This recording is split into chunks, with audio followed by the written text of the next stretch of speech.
Sommes-nous au bord d'un conflit mondial ? Ce matin, des annonces d'Emmanuel Macron ont fait l'effet d'une bombe. La France va augmenter son arsenal nucléaire, renforcer la coopération stratégique avec l'Europe. Elle propose le déploiement temporaire de ses avions armés sur plusieurs territoires alliés. C'est une première historique dans le contexte actuel. En parallèle, Donald Trump a déclaré que l'opération militaire en Iran se poursuit. Des objectifs ont été atteints, mais des morts parmi les soldats américains sont probables. Ces déclarations sont lourdes de sens pour la sécurité mondiale. Aujourd'hui, on analyse ce que tout cela signifie réellement. Dans une allocution depuis la base nucléaire de l'île Longue, Macron a annoncé une mise à niveau de l'arsenal nucléaire français. Cela inclut une augmentation du nombre de têtes nucléaires et une stratégie de dissuasion avancée. Cette stratégie implique des alliés européens. La France, avec l'un des 4 arsenaux nucléaires mondiaux, veut aller plus loin. Elle permet le déploiement temporaire d'avions nucléaires sur le territoire d'alliés européens. C'est une réponse aux incertitudes géopolitiques. Tensions Est-Ouest et incertitudes sur les engagements des États-Unis. Il y a aussi une pression croissante de pouvoirs rivaux. Pourquoi cette décision maintenant ? La décision de Macron arrive alors que l'équilibre stratégique mondial est perçu comme fragile. La guerre en Ukraine continue. Les tensions au Moyen-Orient s'étendent. La confiance en certains parapluies de sécurité traditionnelle diminue.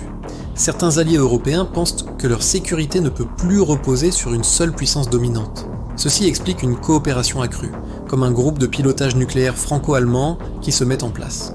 Cette démarche est vue comme un signal fort d'autonomie stratégique européenne. En parallèle, le président américain Donald Trump a tenu un message vidéo très direct. L'opération militaire contre l'Iran continue.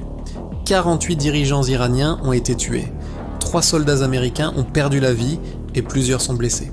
L'opération pourrait durer 4 semaines ou moins. Trump affirme que ces actions sont nécessaires pour éviter que l'Iran ne développe des capacités nucléaires imminentes. La confrontation a galvanisé les tensions dans la région et certains manifestants en Iran exigent désormais des représailles. L'opération est décrite comme en avance sur le calendrier, mais le prix humain commence à apparaître. Quand une grande puissance modifie sa doctrine nucléaire et qu'une autre intensifie des opérations militaires avec perte parmi ses troupes, il y a une réelle question. Quelle est la limite avant une réaction disproportionnée ?